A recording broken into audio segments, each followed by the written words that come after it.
my Sunday morning Facebook chat on conscious eating, conscious living, how we can feel more connected to the earth, the food we eat, to each other. And so this article is actually just a direct article that I got from Epoch Times this morning. And if you've been listening to my chats, I'm all about you connecting with so many different things, with the natural world, with nature, with real food, and being your own advocate. And if you really want to look after your health in this moment and into your future, which can be very long when we exercise enough and eat that nutritious, natural, divinely designed food, we can be there. And so this article I've written about artificial sweeteners and uh, packaged food, processed food, many times. So this one just goes in a little more detail. And uh, this article is a strong reminder to look after your health and look at the food you're eating. Come back to that beautiful, authentic, divine design of natural whole food that truly nourishes your body, your mind, and your soul. And renew your relationship with the soil and with the earth herself. Our future depends on it. And Amy Denney is the woman who wrote the article, and she's a health reporter for the Epoch Times. She has a master's degree in public affairs, reporting from the University of Illinois, Springfield, and has won several awards for investigative and health reporting. She covers the microbiome, new treatments, and integrative wellness. And so she has done a lot of the research that I have not done. And, look at the article and do your own research. And and that's what we as consumers, and we do have people and groups in government that are supposed to be doing that. But listen on as I read her article. The dubious strategies of the artificial sweetener companies. Critics warn consumers to be on the lookout for ways the artificial sweetener industry bends advertising rules to reach a growing market. Reading food labels can help consumers know whether artificial sweeteners have been added to products. Artificial sweeteners garnered heavy political and legal criticism in 2023 for potential harms to human health. The hubbub, however, has not yet led to substantial changes. Controversy surrounds the debate over whether artificial sweeteners support or undermine our health. Companies with vested interest try to captivate consumers with questionable claims about sweetened foods and beverages without high calories. A change in the World Health Organization's sweetener recommendation midway through the year heightened attention on these practices. Over the years, various artificial sweetener stakeholders, government agencies, and public watchdog groups have been in a cat and mouse game over the accuracy and legality of certain marketing strategies. In rare cases, pressure has halted unethical practices, but new marketing schemes continually crop up. Public health investigations are down. The age-old problem is exacerbated by a modern quandary. Fewer media and government agencies are paying attention, said Gary Ruskin, who has 36 years of experience in public interest work. He told the Epoch Times that in the 1960s and 1970s, Congress and state legislatures initiated investigations on health matters, and the media covered consumer-focused issues more broadly. Now they don't, said Mr. Ruskin, executive director and co-founder of U.S. Right to Know, a nonprofit investigative public health group. There's a lot of public fact-finding that just doesn't happen anymore.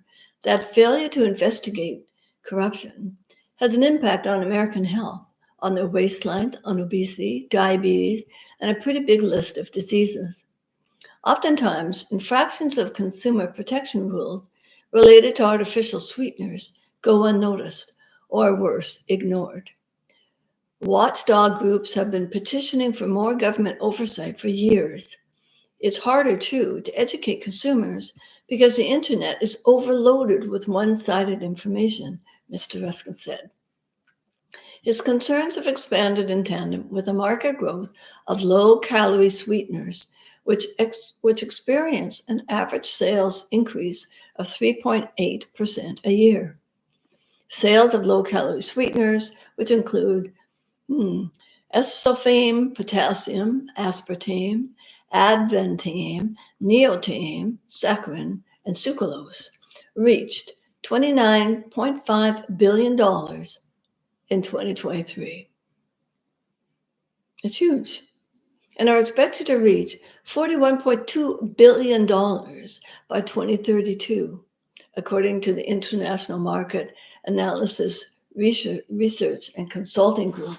And I'm just going to read some of the information on the report that they had. So the base year was last year, 2023, forecasted between 2024 and 32, and the historical years, 2018 to 2023. The market size in 2023 was, I mentioned, 29.5 billion, and the forecast is 41.2 billion. So that's a huge amount of money going into marketing and convincing you that it's okay, it's safe. And sometimes the way it's written on the package, it's not exactly clear. You have to look for the information, and you actually have to know that there's something to look for instead of the advertising words and the pictures that they use in their product. U.S. Right to Know and others are working to expose and educate consumers about new marketing tactics on product labeling, as well as quid pro quo sponsorships and paid influencer videos that in some cases violate Federal Trade Commission FTC rules. The diet industry isn't. The most egregious ploy, according to Mr. Ruskin, is that corporations describe drink and food products with artificial sweeteners as diet, as displayed in product names, labels, and advertisements. U.S. Right to Know pointed to several studies that indicate sucralose may be contributing to obesity, metabolic dysfunction, weight gain, and increased appetite. One study published in Diabetes Care in September of 23 examined 946,650 people who used artificial sweeteners and found that total sweeteners, aspartame, acesulfame K, and sucralose all raised the risk of type 2 diabetes compared to those who didn't consume artificial sweeteners. It followed participants for a median of 9.1 years. That's a long study. The record is clear. There's quite a lot of review articles that diet implies weight loss, and you shouldn't be able to use diet on products that likely cause weight gain, added Mr. Ruskin. Another study published in Biomedicines in February of 23 examined the health of 292 newborns whose mothers consumed sucralose during their pregnancies. The moms who consumed heavy sucralose, described as the equivalent to ingesting more than 3 commercial Splenda packets daily during gestation, had heavier babies with more inflammatory markers. Heartland Food Products Group, which makes the most popular sucralose brand Splenda, has a different perspective. Product descriptions align with its goal to help people live happier and healthier lives by making it easier to reduce sugar. In a statement to the Epoch Times, the company said, rising obesity and rates of type 2 diabetes means this mission has never been more important than it is right now. We take pride in educating and inspiring people to reduce sugar and calories without sacrificing the sweet taste of the food and beverages. And just as an aside, Anthony William has a very different viewpoint. Yes, excess sugar is not good. Definitely is not good, and definitely not the artificial ones, because it tricks the brain and in sort of giving up the natural sugars found in fruit, and instead wants the artificial. It's like the quick fix. It wants the quick fix without the natural sugars that actually the brain and the rest of our body needs. Sweeteners showing up in more products. Diet products aren't the only problem. Non-diet products are also increasingly being sweetened with artificial sweeteners, sometimes more than one type. And the only way to know is by reading the fine print on ingredient labels. According to the Environmental Working Group, EWG, a nonprofit advocacy group that works to warn consumers about environmental dangers, including those in food, consumers may not be aware of this.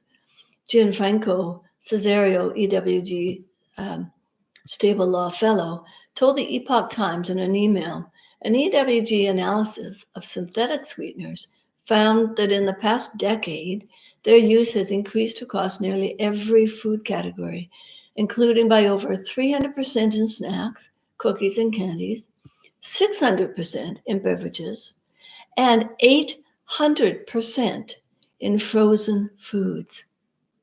Now take that in.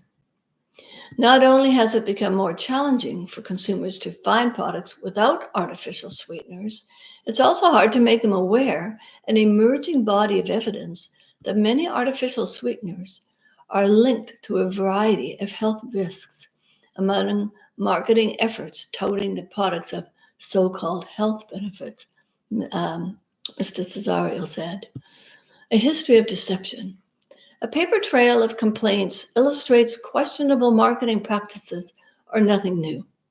For instance, an early manufacturer of Splenda, McNeil Nutritionals, a subsidiary of Johnson & Johnson, was targeted with lawsuits for its initial $200 million marketing slogan, made from sugar, so it tastes like sugar. Sucralose is a chemical that's made from sugar, but the manufacturing process removes all traces of the sugar. Several countries banned the made from sugar tagline for violating consumer protection rules. An undisclosed lawsuit settlement in the United States led to the company dropping the phrase from its products, and marketing efforts therefore began to focus on the benefits of sucralose. In 2022, advertising campaigns using celebrity spokespeople touted the benefits of swapping sugar for Splenda to help lose weight and lower blood sugar. The brand also held a contest in 2018 with cash prizes for healthcare experts, such as nutritionists and doctors who would debunk junk science with online posts using hashtags and certain statements. The FTC stepped in last year.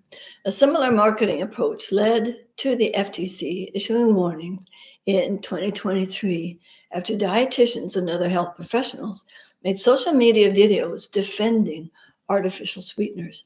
And just as a reminder, the FTC is the Federal Trade Commission, and it's supposed to be a bipartisan federal agency that champions the interests of American consumers.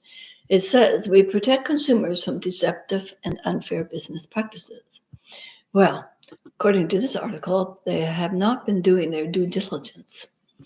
It came on the heels of the World Health Organization announcing the results of a review of non-sugar sweeteners on May 15th, saying there could be risks of type 2 diabetes, cardiovascular diseases, and mortality in adults who use non-sugar sweeteners long-term. It recommended against using them for weight loss. The recommendation didn't change any rules or legislation related to artificial sweeteners. However, it wasn't long before an assortment of videos began cropping up on social media defending artificial sweeteners. They have a reputation to protect. While that's not against FTC rules, the social media influencers, 12, were targeted with warning letters. Either didn't disclose that they were making paid advertising, or they used hashtags or captions that weren't acceptable by the FTC endorsement and influencer standards. In one example, an oncology dietitian told her followers on Instagram and TikTok to keep drinking their non-sugar sweetened beverages because they pose absolutely no threat to your health.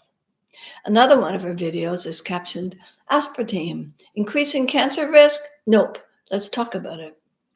The FTC pointed out that consumers have the right to know the dietitian was paid by the American Beverage Association, the ABA. The agency criticized her for not disclosing that fact, and in another instance, for putting vague information in a caption that not many viewers see or open. Neither the dietitian nor the association responded to interview requests. The letter asked that the videos be removed or remedied, or those involved would face fines of $50,120. Consumers should be able to notice the disclosure easily and not have to look for it, the letter stated, as well as noting that any required disclosure should be presented without having to click. Claims that betray trust.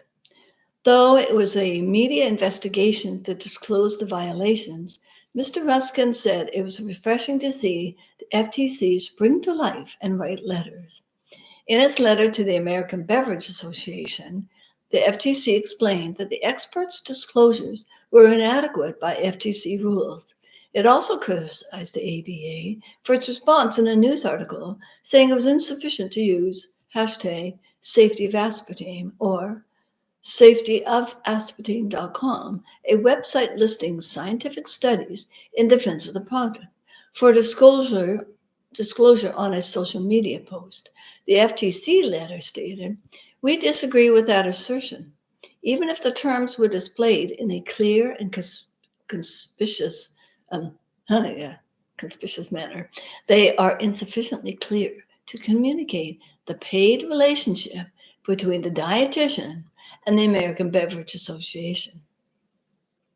No fines were issued in these cases, which all appear to be resolved. The FTC told the Epoch Times it was unable to give a specific number of fines handed out annually. I wonder why not. An agency spokesperson forwarded a website that lists the case involving endorsement, influencer, or online review issues. There were 2 fines issued in 2023. Neither involved non-sugar sweeteners. The agency said it learns of cases through reports to its Consumer Sentinel network, complaints from competitors, media reports, and its own monitoring. Now, it's interesting that there was only two fines issued last year, and they didn't involve non-sugar sweeteners. Another FTC online database tracks warning letters. In general, we think penalties for violating the FTC Act should be much larger, Mr. Ruskin said. At least as important as that, we think the FTC ought to police with greater vigor deceptive advertising that includes making sure disclosures are clear, especially in cases of health providers like dietitians. And part of their mandate is to look after the American public. And it doesn't seem like they're doing that. And I'm not sure what that looks like in Canada, where I live, or what's happening in Europe and how are they addressing this issue. That kind of deception is doubly appalling and doubly damaging. It is a betrayal of public trust. Troubling partnerships hint at corruption. A lawsuit filed in late 2023 by a fired American Diabetes Association, ADA, employee brought up another potentially troubling example of betrayal of public trust. Sponsorship partnerships. Elizabeth Hanna is suing the ADA as well as employees of the nonprofit organization for violating its own guidelines and participating in a pay-to-play scheme that she claims ultimately led to her wrongful termination. According to the lawsuit filed in New Jersey this past November, Ms. Hanna began questioning 4 of several recipes submitted by Splenda in June 2023 as inappropriate based on the organization's nutritional guidelines. Hired as the director of nutrition, Ms. Hanna has 16 years of professional experience in medical nutrition. Over the course of several months and supervisor changes, she filed 4 complaints to the Human Resources Department about retaliatory behavior that caused an abusive work environment. Among the 4 recipes she questioned was a cucumber and onion salad, calling for 1/3 of a cup of Splenda, something Ms. Hanna believed had no nutritional value in the recipe, which is what they were touting. In short, there is no reason other than taking Splenda's money for the ADA to recommend that people with diabetes add massive amounts of Splenda to cucumber salad. By approving this recipe and others and endorsing them to the American public with the ADA stamp of approval as friendly for people with diabetes, the ADA is endorsing Splenda's use in a manner that betrays people with diabetes who trust the ADA to only recommend appropriate use of calorie-free sweeteners, the lawsuit states. Mr. Ruskin said it's not the first time ADA's integrity has been under the microscope. The corruption of the ADA is an old story. In a 2010 article in the Canadian Medical Association Journal, author Roger Collier said sponsorships in the food industry haven't gotten the kind of scrutiny as those in the tobacco industry. He pointed to the 2005 ADA partnership with Cadbury Schweppes, a soft drink and candy producer. The relationship was heavily criticized, yet never halted. In exchange for a $1.5 million donation, Cadbury was able to use the ADA label on its products that are better to eat. Mr. Collier's article used it as an example of how such relationships between corporations that promote sweets and health associations are at odds with one another. Partnerships as an advocacy strategy. Bahar has said that it follows policies of disclosing sponsorships, and Splenda is a proud supporter of the American Diabetes Association to benefit our mutual goal to help the lives of all people affected by diabetes. 1/3 of a cup in a cucumber salad. I'm not quite sure how that equates. You think about it. You be your own detective. A company spokesperson directed the Epoch Times to a Splenda blog post and said that it is committed to serving those affected with diabetes with the most impactful resources. The ADA told the Epoch Times that it partners with a range of organizations and entities, including other nonprofit organizations, the government, private foundations, and corporations. In an emailed statement, Brandy Broom, ADA Chief Development and Delivery Officer, said, "We select partners who have a shared vision for moving our mission forward and who provide services that are consistent with our standards of care and advocacy strategy." One wonders, the American Diabetic Association, what is their mission and how are they moving that forward to help people with diabetes, or how to prevent diabetes in the first place. The FDA and the CDC quit their public health mandate decades ago. Now they support drug companies. And this is a comment from this article. And the person said, look at the billions of dollars spent on drug ads and commercials everywhere, even city buses. Advertising drugs used to be illegal in America. And just don't buy it in any form. And so that is Amy Denney's article in the Epoch Times. And I want to read this note from Epoch Times. The content in Epoch Health is not intended to be a substitute for professional medical advice, diagnosis, or treatment. Never disregard professional medical advice or delay in seeking it because something you have read in this publication. Never rely on information in this publication in place of seeking professional medical advice. Epoch Health does not recommend or endorse any specific tests, products, procedures, opinions, or other information that may be provided in this publication. So, yeah, some food for thought. And you know what? Eat the real food, not all these additives. Your body does not know how to process them naturally. It knows the sugar from fruit, from vegetables. Look at your packaging. You need to be a detective in that supermarket and look at your labels. And things like, oh, natural flavors are not natural. They're artificial. They're chemically made. They're not natural. And how they get by with that kind of wording is amazing. Should look up Anthony Williams. He's got lots of information on all these different so-called additives and how they actually seriously impact our health. You know, maybe that's what's making us more sick.